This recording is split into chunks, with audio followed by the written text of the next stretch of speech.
guys, Youngblood with you for our first look at the upcoming concept sales ship, the Aegis Vulcan, which is going to go on sale February 22nd and is going to end up running through the end of March. And this is a multi-role semi-starter ship. Now, when you hear CIG calling this a starter ship, don't look at this like an Aurora or a Mustang. You know, this isn't going to be a $30, $40, $50 ship, because this was actually just made to be for sale again, and we see it as a VIP pre-sale for early birds right now at $185 on Warbond. So when we say that we have ships that do refueling, we have things like the Starfarer, and when we have things that do repairs, we have the Crucible. But those are pretty far along in the profession level. You know, it's a more advanced ship. So when we say that this is a starter in this category, it means that it can handle these things just at a higher price tag than a real starter ship, but a lower price tag than these high advanced level profession ships. So when we say multi-role with this ship, though, what we mean is that it can go out and do refueling, repairing, and rearming, which they said the Vulcan is really going to be the first ship that does the rearming gameplay, though I would really assume that the Crucible should be able to handle that as well. The idea of this ship is to give a cheaper and more manageable option out there that has less crew requirements to basically let you go out and try these types of professions without committing at that same level as the Starfarer or the Crucible, and actually have a little bit more versatility on it being able to handle 3 gameplay types. The way that the Vulcan is going to be doing these tasks is through 4 drones that are stored internally and then end up getting deployed through 4 airlocks on the sides of the ships. Now these drones can then end up being controlled from 2 stations on the bridge, and they can carry whatever they need. So they can take fuel, they can take repairing equipment, they can take ammo, but you're going to have to help them get loaded up. And it's also worth noting that the maximum number of drones that they're expecting for you to be able to have out actually servicing another ship is 2. So you have the idea that you send one out, it does its work, it comes back and gets resupplied, while you then send out the other one to do some more work.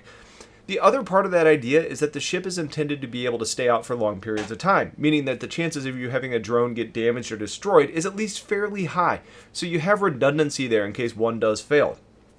It's also worth noting that the ship is designed with 3 passengers in mind, being a pilot and 2 multi-purpose crew members, so if someone flies, then you have 2 that can work the drones, or if you need to protect the ship from threats, then you can sacrifice 1 drone operator, essentially meaning you only have 1 drone operational at a time, so the 3rd person can end up manning the weapons on the ship.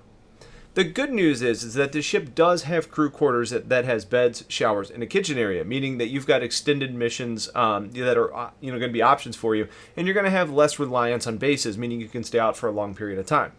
Now, in the back, you end up having a large cargo ramp that leads up to the cargo hold, which is currently slated to be 12 SCU worth of cargo, which you'll probably want to end up storing mostly munitions in.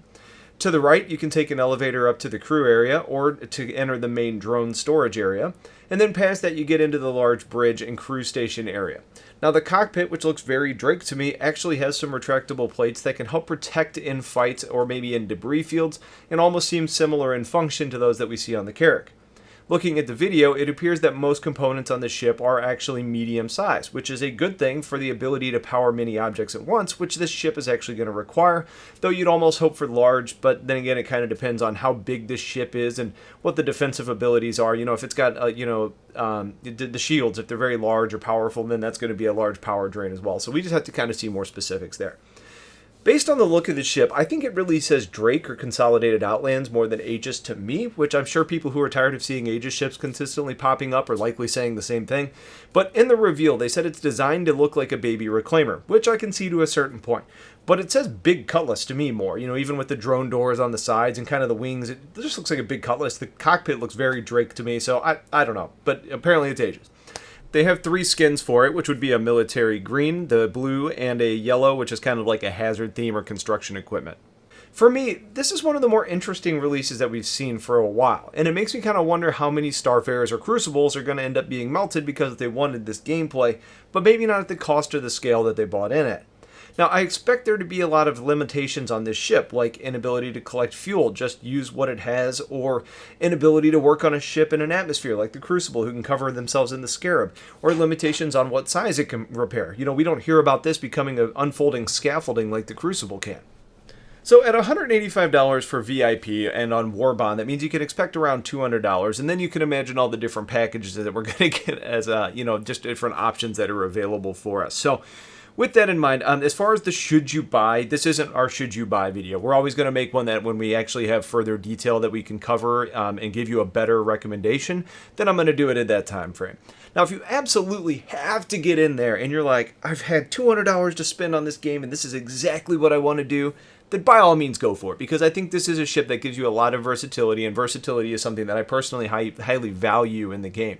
As far as anybody else, just wait. You know, you're going to be able to get Warbond pricing later. You may lose out on a little bit of like the pre-sale stuff, but it's just really not worth it to just jump in until you get the additional information, unless you know that you're going to end up just kind of melting it for credits at a later time period anyways. Then it doesn't really matter. But I'm going to give you guys the information you need as soon as we get it, so hang tight if you can.